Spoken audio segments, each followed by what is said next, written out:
afternoon. Time flies when you're having fun. I thought it was morning for a minute, but here we are. It's nearly 3 o'clock already. It's very wearing, isn't it? Living amongst all this nonsense. You see the sun somewhere behind me? It is there, but it's now completely whited out everywhere. No blue left to be seen.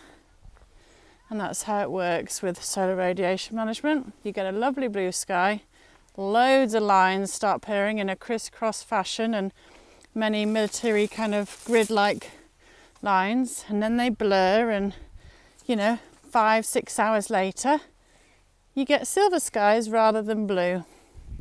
And there's many people that go, oh, shouting about the clouds. Well, yeah, because if this doesn't get you angry, I don't know what else would. And unfortunately, there's a lot of those people that were quite happy to see playgrounds cornered off like crime scenes in COVID, and benches taped off, weren't allowed to sit in the fresh air, speak to anybody. No, stay trapped in your houses and be scared. And there were loads of people that loved that nonsense, and they sucked it up so easily and readily. And I'm afraid there's many people who refuse to see what's in front of their eyes. And yes, if government spraying the skies with things you're not supposed to be breathing in and taking away your God-given right to sunlight and blue skies, which really affect how humans feel and their health and the animals and the crops that grow around plant life, etc., then yeah, I don't know what would make you cross. Anyway, moving on from that one, because Labour's saying that Reform are racist for saying basically the same policies that they're going to announce today with their lovely Home Secretary Shabana, is it Mahmood?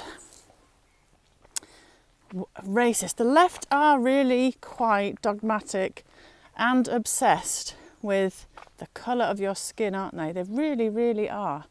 And it's weird because the people they shout at being racist, I can't remember them ever saying things about race, just common sense policies.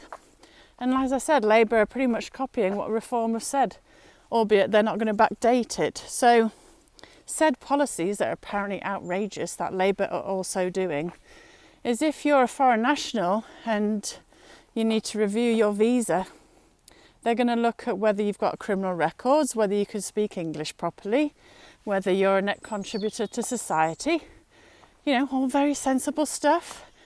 And if I went abroad, I wouldn't expect to rock up and get a house and benefits and not speak their language, not get involved in their culture, maybe commit a crime. But at the very basic essence, a foreign national should only come to this country if they are going to be a positive net contributor to the economy, to the pot. People on the left have to understand that unfortunately there is no pot of gold at the end of the rainbow.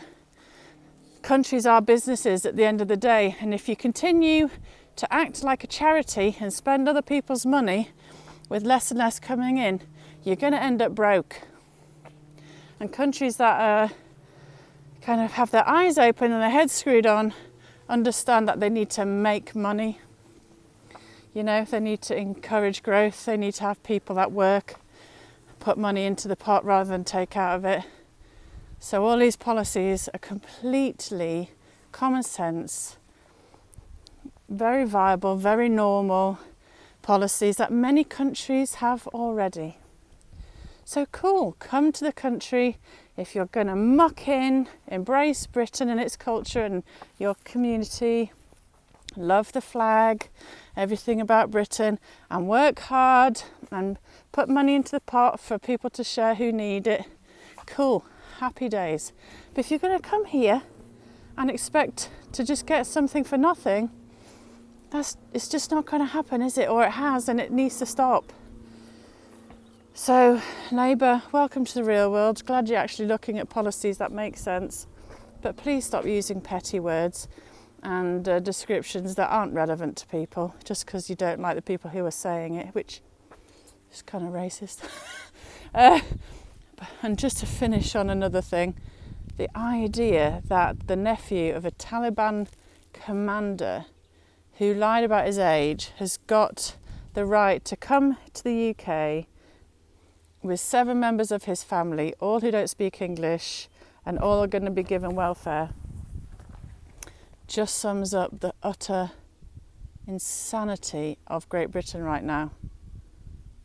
Like, if that doesn't wake you up, then I don't know, nothing will.